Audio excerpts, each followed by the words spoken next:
Hello everybody, आज अब फिर एक ज्यूरिस्प्रूडेंस का एक नया टॉपिक डिस्कस करने जा रहे हैं, वैलिड कस्टम। तो कस्टम का मैंने आपको पहले आप देख चुके हैं। मैंने आपको कस्टम का मीनिंग बताया, डेफिनेशन बताए, काइंड्स बताया, थ्योरीज बताई। आज आपको मैं बता रही हूँ कि वैलिड कस्टम में क्या क्या चीजें होनी चाहिए। तो फर्स्ट पॉइंट मैं आपको बताना चाहती हूँ कि वो वैध संविधियों से अनुरूपता, मतलब ऐसे होंगे जो क्या होना चाहिए कि लॉ के अकॉर्डिंग भी बिल्कुल सही होनी चाहिए। अगर कोई रूढ़ी संसद द्वारा विधियों के अनुरूप नहीं होती है तो ऐसे कस्टम को समाप्त कर दिया जाएगा, ऐसे कस्टम को अडॉप्ट नहीं किया जाएगा। फॉर एग्जाम्पल के लिए सती प्रथा, बाल विवाह, ये क्या थे?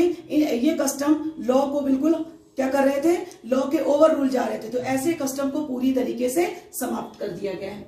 दूसरा, अगर आपको केस डिस्कस करें तो आपको याद होगा सूर्यनारायण चौधरी वर्सेस राजस्थान राज्य। यहाँ पर श्रीनाथ मंदिर में अगर कोई SC/ST मंदिर में जाता था तो मंदिर में जाने के बाद पुजारी क्या करते थे, उसका तुलसी से और गंगा जल से उसका प्यूरिफिकेशन किया जाता था, शुद्धिकरण किया जाता था। न्यायालय ने कहा कि ये इक्विटी और ह्यूमन राइट्स के खिलाफ है और ऐसे कस्टम को पूरी तरीके से समाप्त कर दिया गया है। ऐसा किसी भी इंसान के साथ समता के अधिकार में और मानव अधिकार के खिलाफ में व्यवहार नहीं किया जाएगा। दूसरी चीज, रीजनेबल। कैसा कस्टम होगा? युक्ति युक्त होना चाहिए। इस पे केस भी है, ब्राइट वर्सेस फुट का। यहाँ पर एक प्रीस्ट शादी कराने के लिए 13 शिलिंग्स लेते थे और ये कोर्ट में इस चीज को चैलेंज किया गया कि ये बहुत ज्यादा अमाउंट है। तो कोर्ट ने कहा कि इन्होंने अपने फेवर रखा कि ये 48 साल से कस्टम चला आ रहा है कि हम इतना ही अमाउंट मैरिज कराने का लेते हैं। तो कोर्ट ने ऐसे कस्टम को पूरी तरीके से समाप्त कर दिया गया। कहा कि कुछ लोग ऐसे भी होते हैं जिनके पास ये भी अमाउंट नहीं होगा, तो क्या उन्हें विवाह करने का अधिकार नहीं होगा? तो ऐसे कस्टम को समाप्त कर दिया गया है। Mohammad Hanif Qureshi versus State of Bihar का केस।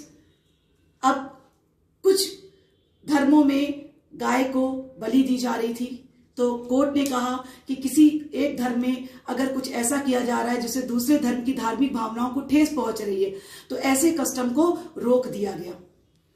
अब थर्ड पॉइंट आपको बता रहे हैं, अनुपालन। कस्टम क्या हो? कस्टम को लोग लगातार क्या करें? फॉलो करते रहे, पालन करते रहे। ये एक ऑप्शनल नहीं होना चाहिए, वैकल्पिक नहीं होगा, बल्कि पूरी तरीके से बाइंडिंग होना चाहिए, तभी उसे कस्टम के रूप में मानेंगे। अब उसके बाद अगर आपको देखें कि कस्टम का और क्या एलिमेंट है, निरंतरता तथा स्मरणोत्तीत। इसका मतलब क्या है? निरंतरता, कंटिन्यू, लगातार बहुत समय से चले आ रहे हो और इतने समय से चले आ रहे हो कि हमें याद भी नहीं आ रहा है कि कब से ये कस्टम चला आ रहा है। तो आपको इंग्लैंड का जिक्र करेंगे। कहा गया कि 1889 से पहले जो चीजें थी वही कस्टम के रूप में मानी जाएंगी। सन 1889 के बाद जो चीजें होंगी वो कस्टम के रूप में अडॉप्ट नहीं की जाएंगी। इसी पर एक केस भी आया था, सिम्पसन वर्सेस वेल्स का केस। आपको याद आ गया? बता दूं उसको, इस केस को भी बता दूं थोड़ा सा। एक अपीलांट है, वो फूड की और ड्रिंक की, कुछ खाने का सामान और कुछ पीने का सामान क्या करता था, वो लगाता था रोड पे, और वो कई सालों से लगा रहा था। इस चीज को चैलेंज किया गया। जब वहां से वो दुकान हटवाई गई तो देखा गया कि ये उसने शॉप कब लगाना शुरू की गई है? 1889 के बाद। तो ऐसी चीजों को कस्टम के रूप में माना नहीं जाएगा, इसे इनवैलिड डिक्लेयर कर दिया गया। नेक्स्ट है सर्टेन या निश्चित। कस्टम कैसा होना चाहिए? निश्चित। अगर कोई कस्टम निश्चित नहीं हो रहा है तो उसे कस्टम की कैटेगरी में नहीं माना जाएगा। केस आपको बता दें, गुरुस्वामी राजा वर्सेस पीरूमल। अब ये केस में क्या हुआ? अब आपको लगेगा एक पड़ोसी के पास एक पेड़ लगा हुआ था और वो पेड़ क्या दे रहा था? छाया दे रहा था। तो डिमांड की गई कि वो हमें क्या करता रहे? छाया देता रहे। हमें राइट टू ईजमेंट चाहिए, सुखाधिकार चाहिए। सुखाधिकार का मतलब भी आपको बता दें, पूरा एक ईजमेंट एक्ट है 1882 में आया था, जो बताता है कि जब हम चीजों को बहुत सालों से लगातार निश्चित समय तक इस्तेमाल करते हैं तो हमें राइट टू ईजमेंट मिल जाता है। लेकिन कोर्ट ने कहा कि पेड़ों की छाया, न्यायमूर्ति कौन थे? पंडालई, मद्रास का केस है, न्यायमूर्ति पंडालई थे। उन्होंने कहा कि पेड़ों की छाया को हम कस्टम के रूप में चेंज नहीं कर सकते। क्यों? क्योंकि पेड़ों की छाया कैसी होती है? अनिश्चित, कभी भी निश्चित नहीं होती। कभी वो एक तरफ होती है, कभी दूसरी तरफ होती है, कभी तीसरी तरफ होती है, वो सर्टेन नहीं होती। संदिग्ध, हमेशा कंफ्यूज होती है।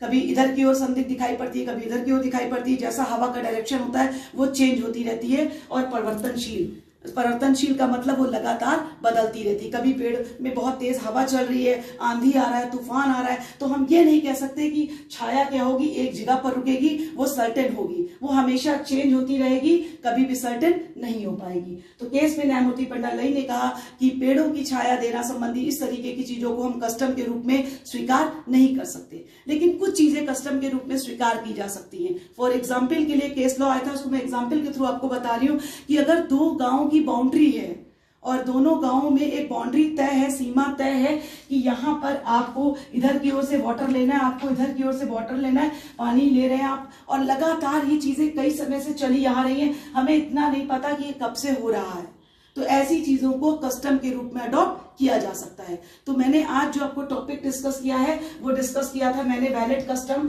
और मैंने उसको आपको 5 पॉइंट में डिस्कस किया है। आप 5 पॉइंट्स को याद रख सकते हैं कि ऐसा कस्टम लॉ के रूप में चेंज किया जाएगा जो क्या हो, संसद द्वारा बनाई गई विधियों के अनुसार होगा। अगर कोई ऐसा कस्टम है जो लॉ को ब्रेक कर रहा है, ऐसे कस्टम को समाप्त कर दिया जाएगा। फॉर एग्जाम्पल के लिए बताया आपको सती प्रथा, बाल विवाह। दूसरा मैंने आपको डिस्कस किया कि रीजनेबल युक्ति युक्त होगा, अगर कोई कस्टम युक्ति युक्त नहीं है वो भी समाप्त कर दिया जाएगा। थर्ड बात मैंने आपको बताई अनुपालन, उसको एक अधिकार के रूप में उसका पालन किया जाएगा। अगर कोई कस्टम ऑप्शनल है तो उसे कस्टम के रूप में स्वीकार नहीं किया जाएगा। फोर्थ बात मैंने आपको बताई निरंतरता तथा स्मरणातीत काल से प्रचलित, इसका मतलब वो लगातार बहुत समय से चला आ रहा हो, कॉन्टिन्यूस चला आ रहा हो और इतना पुराना हो कि हमें याद भी ना हो कि वो कब से कस्टम के रूप में स्वीकार किया गया है। नेक्स्ट बात मैंने आपको बताई सर्टेनिटी, निश्चित, उसमें मैंने आपको केस भी डिस्कस किया कि कस्टम कैसा होना चाहिए, निश्चित होना चाहिए। तो आज आपके टॉपिक में मैंने पूरे टॉपिक को कवर किया कि वैलिड कस्टम क्या होता है। कस्टम से रिलेटेड अगर आपके पास कोई क्वेश्चन हो तो आप मुझसे इसमें पूछ सकते हैं। मैंने बहुत सारे लीडिंग केसेस आपको डिस्कस किए हैं। होता यह है कि हम परिस्थितियां देखते हैं कि वैलिड कस्टम बनाने के लिए कौन से एलिमेंट होने चाहिए। अगर ये 5 एलिमेंट मौजूद रहते हैं तो उसे वैलिड कस्टम के रूप में मान्यता मिल जाती है। अगर कोई भी एक क्या रहता है, एलिमेंट मिसिंग नहीं रहता है, उसे हम वैलिड कस्टम की कैटेगरी में नहीं मान पाएंगे। तो प्लीज अगर आपका कोई क्वेश्चन हो, सजेशन हो तो आप कमेंट बॉक्स में जाकर लिख सकते हैं। और प्लीज आपको अगर अच्छा लगा हो तो प्लीज आप शेयर करिए, लाइक करिए, सब्सक्राइब करिए मेरा channel. Thank you. Next topic में फिर आपसे मुलाकात होगी।